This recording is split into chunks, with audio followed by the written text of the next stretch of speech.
रेवती सुळे आणि सारंग लखानी यांच्या रिसेप्शन सोहळ्याला उपमुख्यमंत्री सुनेत्रा पवार गैरहजर होत्या। पार्थ पवार आणि जय पवार यांची रिसेप्शन सोहळ्याला उपस्थिती होती। सुनेत्रा पवार यांच्या गैरहजेरीचं कारण स्पष्ट झालं नाहीये। अधिक या सगळ्या संदर्भात जाणून घेऊया आपले प्रतिनिधी अक्षय मंकणी यांच्याकडून। अक्षय, काय अपडेट्स आहेत? खरं तर काल दिल्लीमध्ये 6 जनपद या निवासस्थानी रेवती सुळे आणि सारंग लखानी यांचा रिसेप्शन सोहळा जो आहे तो पार पडला।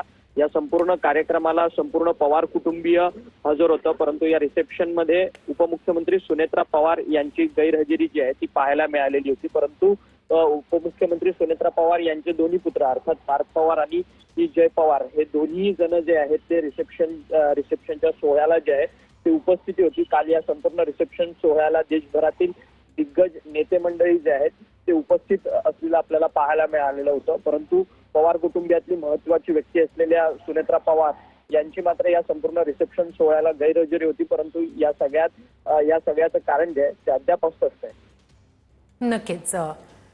धन्यवाद अक्षय, तुम्ही दिलेल्या संपूर्ण माहितीसाठी।